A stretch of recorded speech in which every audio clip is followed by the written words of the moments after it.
নমস্কার বন্ধুরা, পুর কিচেনে আবারও সবাইকে স্বাগত। আশা করছি সবাই খুব ভালোই আছেন, আমিও ভালো আছি।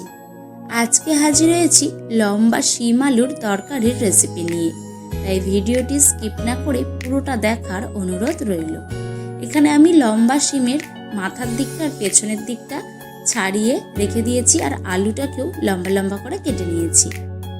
এবার একটা কড়াই বসিয়ে কড়াইয়ের মধ্যে 3 চামচ সাদা তেল ভালো করে গরম করে নিয়েছি, আর তারপরে দিয়ে দিলাম পেঁয়াজ কুচি।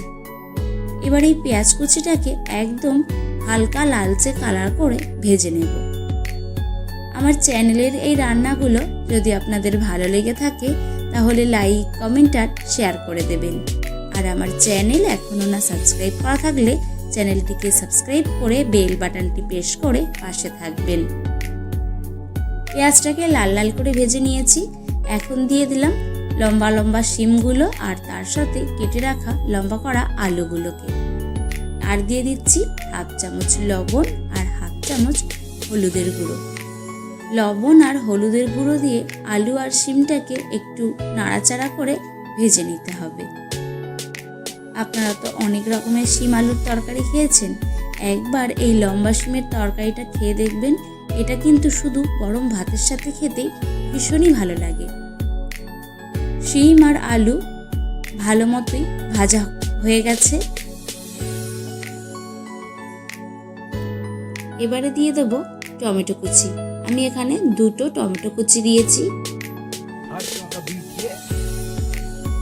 আর দিচ্ছি 1/2 চামচ আদা বাটা, 1/2 চামচ রসুন বাটা, ছোট চামচের 1 চামচ ধনের গুঁড়ো, আর দিচ্ছি 1.5 চামচ লঙ্কা গুঁড়ো। এবার এই সমস্ত মশলা শিম আলুর সাথে খুব ভালো করে কষিয়ে নিতে হবে। গ্যাসের ফ্লেমটা একদম লোতে রেখে মশলা আর শিম আলু একসাথে কষিয়ে নেব। যতক্ষণ না শিম আলুটা একটু মাখো মাখো হচ্ছে ততক্ষণ খুব ভালো করে কিন্তু কষিয়ে নিতে হবে।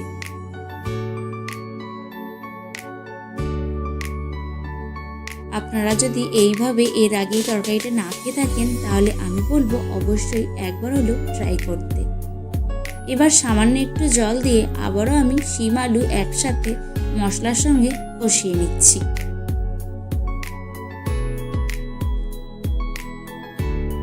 এখন দেখুন মশলা শিম আলুর সাথে খুব ভালো করে মাখো মাখো হয়ে কষানো হয়ে গেছে। এখন আমি পরিমাণ মতো জল দিয়ে দেবো।